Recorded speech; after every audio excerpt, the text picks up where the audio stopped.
whenever we sharpen a knife in the field, it's going to be a compromise because we can't carry the large bench stones that we would use at home. So what I carry with me is a small stone which is double-sided. On one side is a coarse diamond abrasive and on the other is a fine ceramic side. I also carry with me a few small nails, and I use the nails, I hammer those into the wood or a flat log just to hold the stone steady. Stops it sliding backwards and forwards.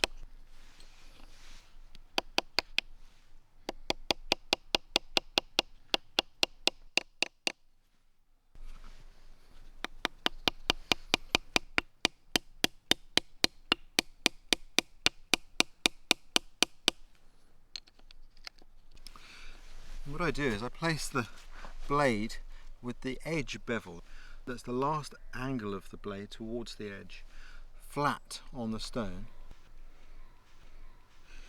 and I slice the knife backwards and forwards over the stone, always placing the pressure so that it seems as though I'm trying to cut the stone. And this one, the pressure's there, not on the backstroke. But obviously when I do this all together, it's quite fast.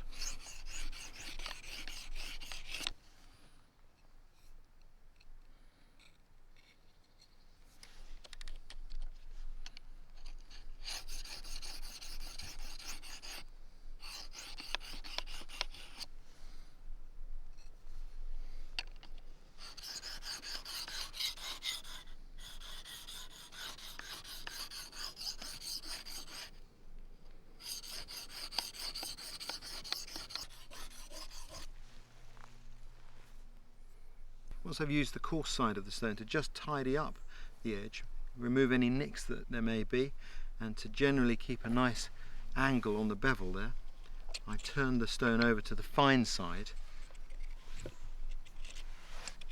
and polish the edge with this side of the stone in exactly the same way. This gives a much finer edge which will last longer. The secret to sharpening a knife is to sharpen it when you need to, but to sharpen only when you need to. You don't want to wear the knife away unnecessarily. If you're using your knife hard, it might be that you'll have to sharpen the knife once a day or maybe even more. If you're not using a knife very often, then obviously it can be on a much more sporadic basis, once a week, once a month even. When I think it's done, I just test it on a piece of wood to see if it'll feather a stick of wood. That's a good test for an edge, and you can see there any problems that exist.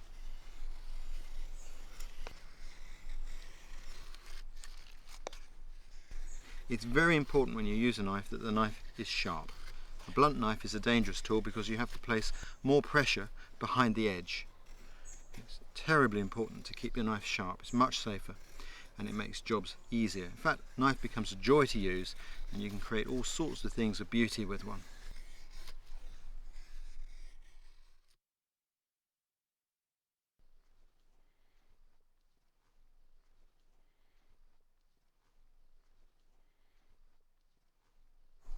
At home or in the expedition base camp, we can keep our knife in tip-top order using full-grown bench stones like these ones. And this is how we do it. These are Japanese water stones, and the first job is to soak them in water. They only need to soak for about 5 or 10 minutes just to saturate them. And I'm using 3 different grits here. The coarsest stone is an 800, the medium is a 1200, and the fine stone is this light coloured one, which is 6000. You can manage without this, but it is a very good idea to have one. And this is a clamp to hold the stones with rubber feet, so you can put it on a flat surface and the stone won't slide around.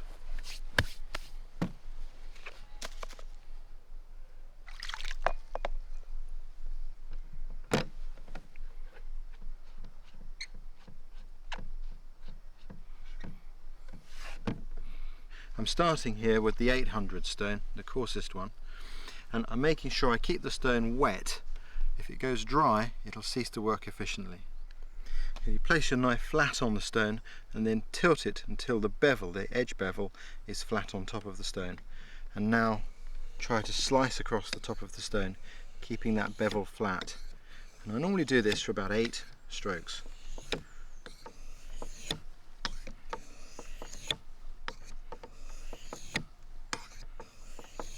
Now I've done 8 strokes in this direction. Now I must turn the blade over and repeat coming back the other way. Lay the blade flat, tilt it till the edge bevel is flat, and now slice back towards yourself like this.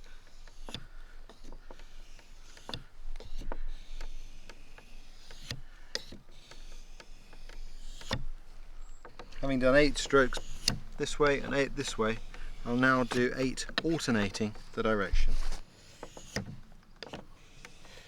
I do this to make sure I keep the edge true to the centre of the blade, keeping everything nice and even.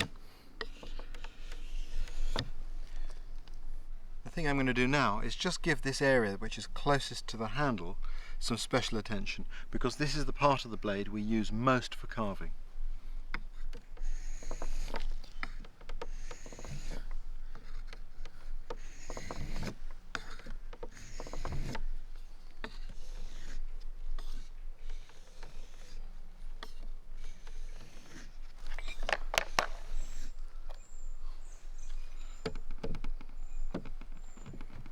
What I do now is repeat the whole process with the medium grit, the 1200.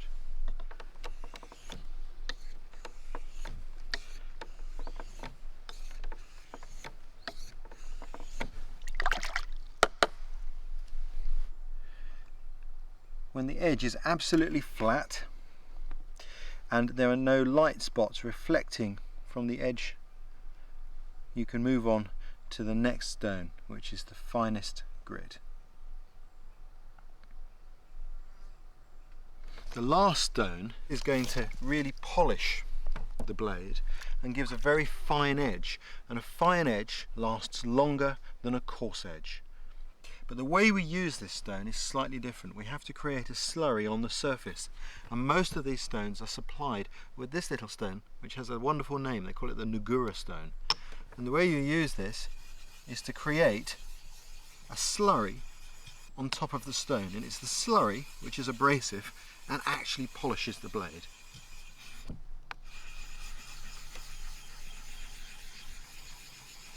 It may seem like a lot of effort, but you don't do this very often. What you're doing here is you're keeping your knife in absolutely the best condition. Beautifully sharp, beautifully polished edge, and it's very satisfying actually. That black streak, that is the metal coming off of the blade.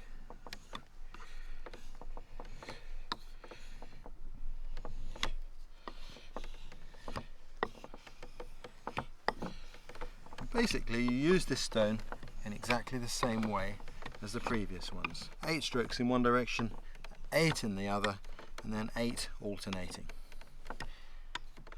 The slurry from the stone can also be used to polish up the face of the blade. Just keep your fingers well away from the edge, obviously.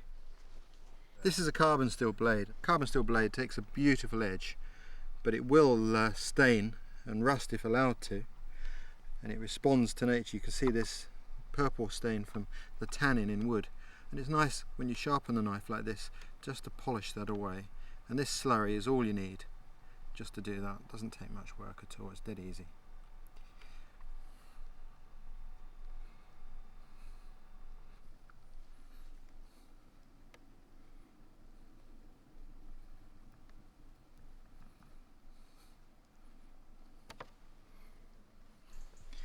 There we go. You can see the kind of mirror edge that that stone puts on the edge.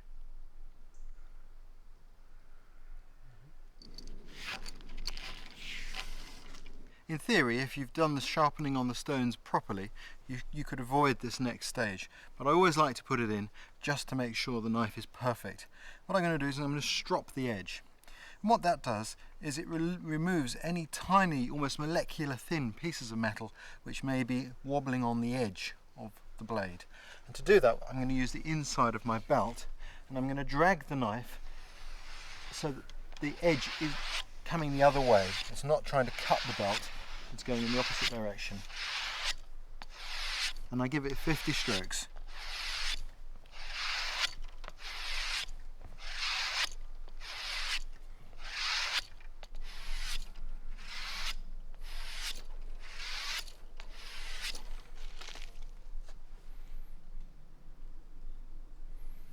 I could leave the sharpening with the stropping as the last process, but whenever there's a vehicle available with the edge of a window like this, there's one last little tip that gives this edge, which is already like a razor, but it gives it a little bit more bite, which means that carving is safer.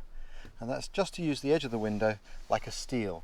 And I just place the edge on there, tilt it, and very lightly, not even with the weight of the blade, run it across about 10 times.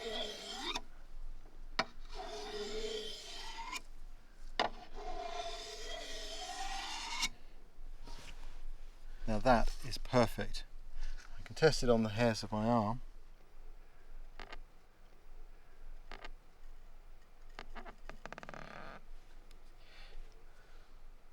But maybe a better way to show you is with a piece of paper.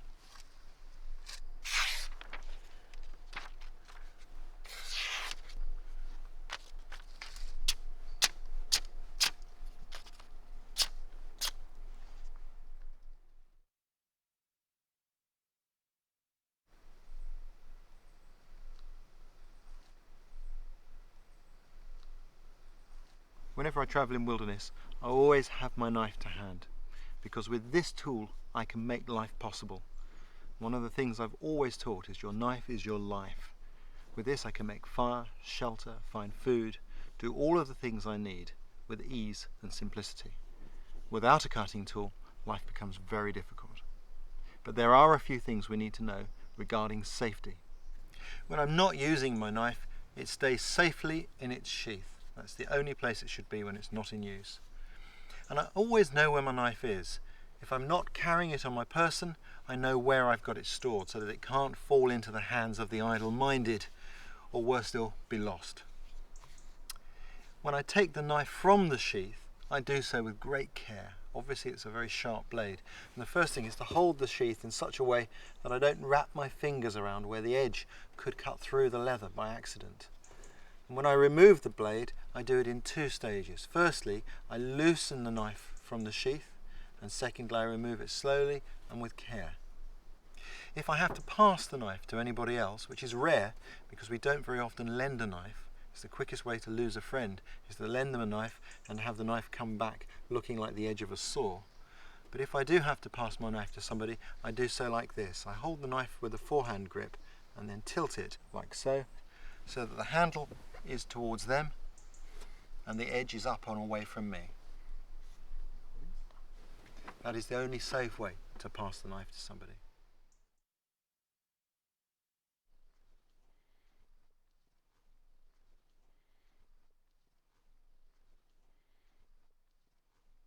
The most important grip of all is the forehand grip, used like this. It's a very strong grip and we use this for power cuts.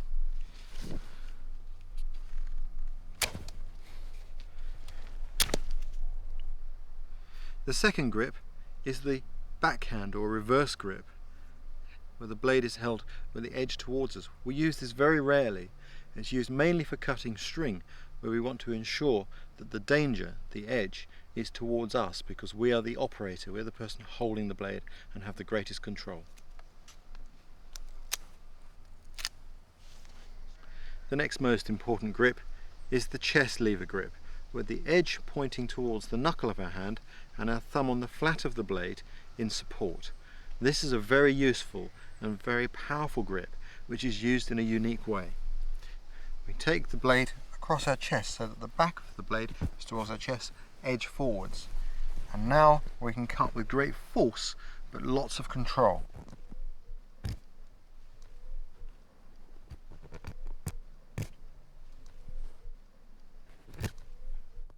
A good way to show you how to use the knife is to make something that we have to do on a regular basis. And what I'm going to do is I'm going to make two tent pegs. We often have to make pegs. Maybe we arrive at a campsite and the ground is soft, too soft for the small pegs that came with our tent, or maybe we're just carrying a tarp and we decide that we want to peg to the ground. Either way, this is how we can go about it. I'm going to show you how to put a point on the stick with just a few easy cuts.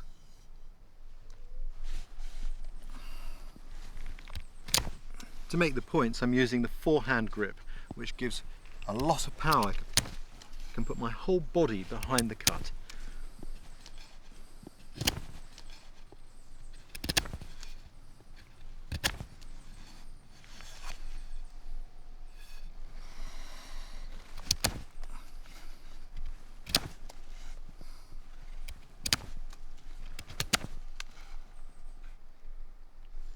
I put a point on both ends of the stick, and what I'll do now is I'll use my knife to give me a measurement so I can find out roughly where the middle is.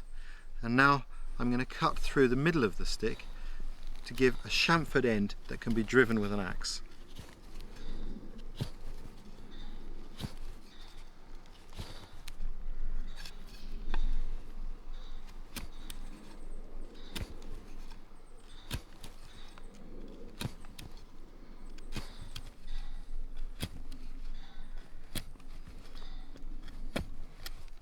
The chest lever grip gives tremendous control combined with a lot of power, and because it's close to your eyes you can see very clearly what you're achieving.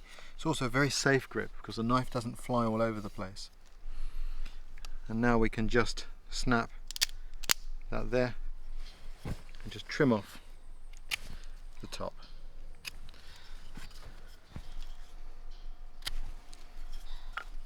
There we go, 2 pegs ready to be driven into the ground.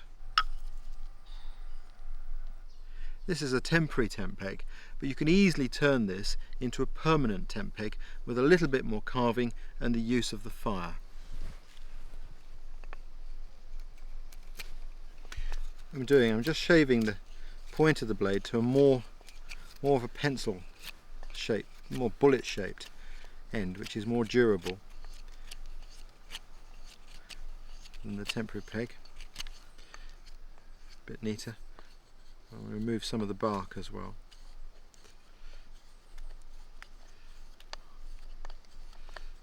Pegs like this are excellent. When they're dry, they're very light, they're strong, they do the job beautifully.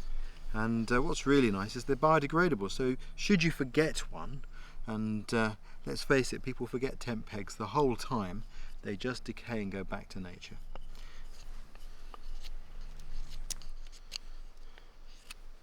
I don't want the point though to be too fine, so I'm going to make that a little bit more blunt so that it's stronger for driving into the ground.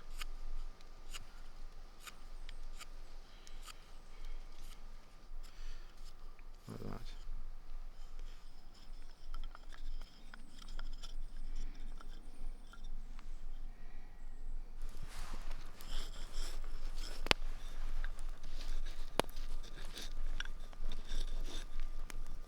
I've put the tips of the pegs into the ashes where there's not much oxygen, but there's a lot of heat, and I just want to heat them until they're a lot drier and the wood is just on the edge of scorching, when it'll be a lot harder. It's almost like tempering metal. Certainly it hardens the wood, makes them more durable. It takes a lot of experience to judge exactly when they are hardened enough. When you first start out, you can heat them until the wood is just turning brown and consider that done. But here's one tip. As the moisture is driven from them, the sound will change. At this point of the stick, the lower end, they're still wet. At the other tip, they're drying. Should sound harder. Certainly they physically are feeling a lot tougher.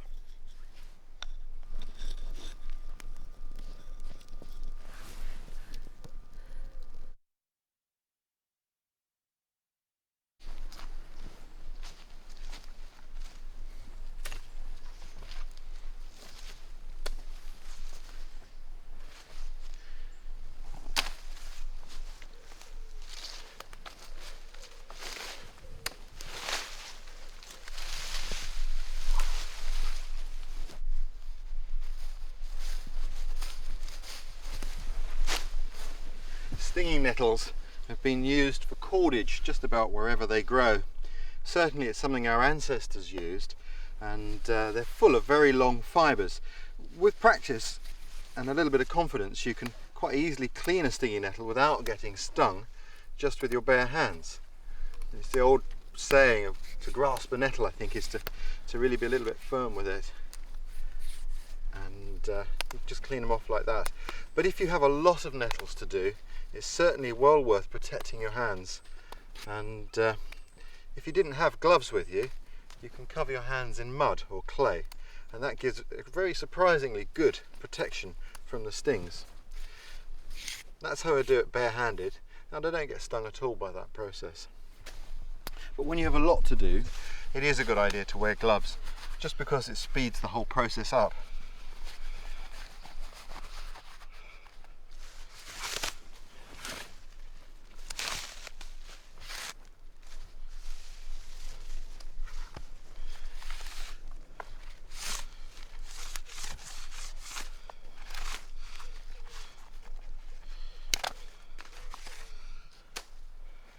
Fibres I'm after are on the outside of the nettle, and to get at those, the first thing to do is to flatten the nettle. These red nettles here I gathered from the open. They're quite different to the ones you saw me pick in the woods, which were lighter coloured green. These red nettles like this one are better for fibres, they give stronger fibres. Sometimes you need something to bear down on, just to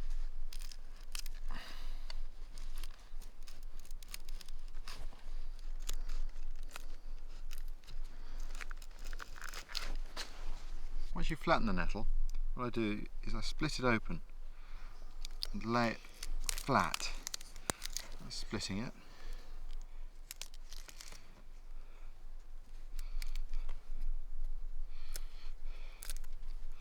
Like that. Now I bend it in the middle so that the pith, which is on the inside, breaks upwards and away from the fibres. Like that. I lay that over my index finger, place my thumb on top, and then pull down. So now you can see the pith coming away from the fibres, and we go both ways. These are the fibres we're after. They're very strong, but they need to be dried before we can make those into cordage, although for many purposes they could be used just as they were. And this is the way that we use the fibres in the programme on Aboriginal Britain to attach the arrowhead. A fibre just as it is like that makes an extremely useful binding.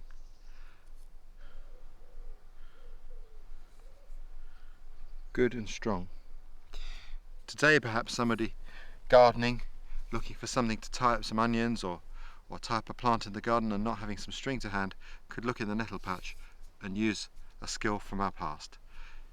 You don't have to make string, you could just put a few fibres together like that, just twist them and use that as an impromptu tie. Completely biodegradable and will grow back. If I was going to make string from these, I would dry these fibres before I made the string, because they're going to shrink down an awful lot as they dry. In fact, when these are dry, it'll look just like a few hairs in my hand, because they really do shrink down thin. You need a lot of nettles to make cord. But anyway, just to show you how, we take a couple of fibres and we twist them together to make the fibre nice and round. What I'm going to do is I'm going to bend it in half, take the midpoint, and I'm going to roll on my thigh both of these strands in the same direction at the same time, like this. And at the end of the roll I clamp them against my thigh so they won't unravel, and then I let go on the left, and you see it start to twist up into cord. And what we do is we just encourage that, give it a little extra twist, like so, and then you move your fingers up to where the strands are parted, pinch it there, and repeat the process.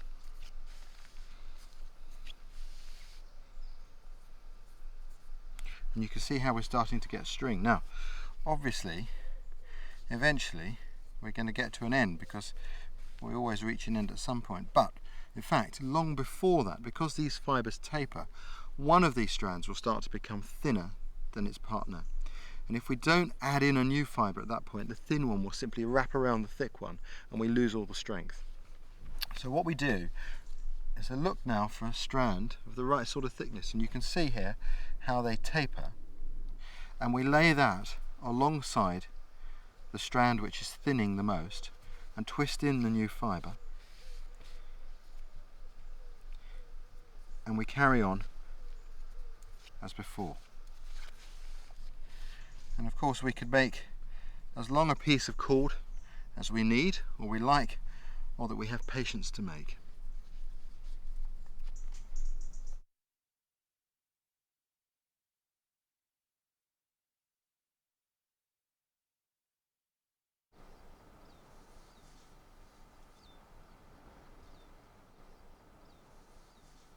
Unfortunately, because of the programmes only being 60 minutes long, there are inevitably things that happen that don't always make it into the programmes. And I think the cheetah kill in Africa was a classic case in point. There's one of the animals was broken away. It's running. Oh, animal's running up front. It's chasing. It's running at the gazelles. It's picked up a fawn. It must have seen a fawn. Just follow the lead animal. Quick, have a look. It's grabbed. It's grabbed. It's grabbed. It's killed. That is incredible. The speed at which they made that kill. I couldn't believe it. I couldn't see the lead animal. It just, went straight out of my vision. Yeah. It all happened so quickly, we missed the moment when the cheetah actually grabbed the Thompson's gazelle. When we actually got down to the kill site, the cheetahs were disturbed by the presence of the camera vehicles and left, which was very unusual, and we believe their behaviour indicates that those particular cheetahs have perhaps been hunted illegally by people from vehicles. Okay, they're shy now. They're heading for cover. They're moving towards the trees. Don't like being caught out in the open. They're not sure about us at all. Very, very shy. Having left the kill, nature took over, and it was an amazing thing to see. From maybe 20,000 feet in the air, vultures spotted the kill site and the movement, the disturbance there on the ground, and came down. It was quite a thing to see, like free-fall parachutists landing on the site. They come in with this incredible wingspan and they start to squabble over the kill and start to take their pickings. They don't hang around, do they? Not happy.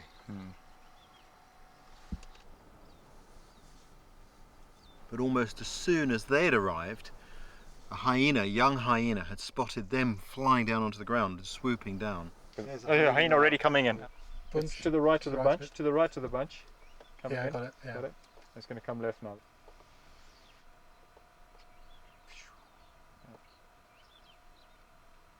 Oh, he just picks the whole thing up. He's a strong animal. Look at that. And that just shows you the eyesight of a hyena. I mean, to see these birds coming in, and it could have been from, easy a mile, a couple of miles away. Yeah.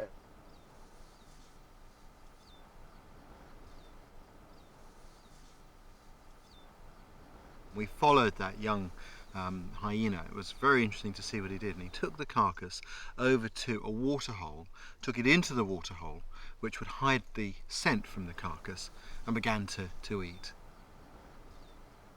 Good thing about having taken this kill into the water is that there are no pestering from vultures. Vultures won't actually go into the... Another hyena coming in. Another one? Yep. And then another hyena shows up, an adult hyena, female hyena. There you can see the other hyena now. He's where the vultures are. And he's just trying to pick up now the scent trail. Yeah, sniffing the ground. Look. With this incredible sense of smell, she picks up the trail and follows it like a bloodhound, exactly where the young hyena had dragged the Thompson's gazelle. Absolutely foot perfect, follows this blood trail, this tiny trail of spoor that's indistinguishable to the eye, but to the sensitive sense of smell of the hyena was very obvious. Follows it all the way over to the waterhole. The nose is leading it. Yeah. That's amazing, Warren. It's quite clear she knows the game now, doesn't she? Look, she's seen it now. She's seen the youngster. She's running in. But once she saw the water hole, she seemed to know what was happening. Oh, look at this. Oh, yeah, back off. Yeah, clear off. You've had yours. And she just says, basically, hey, move on. This is mine now. And takes what was remaining of the carcass and enjoyed it.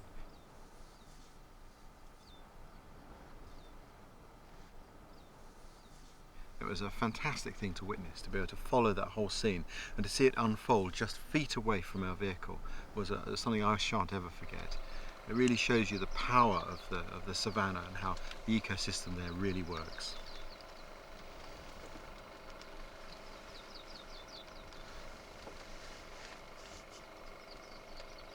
The cheetahs, meanwhile, went back to a different waterhole where there was shade and cover and sat down there under some shade watching and looking for another opportunity. And you could see them and detect them because the zebras around that waterhole were watching them very intently and just keeping a careful eye on them.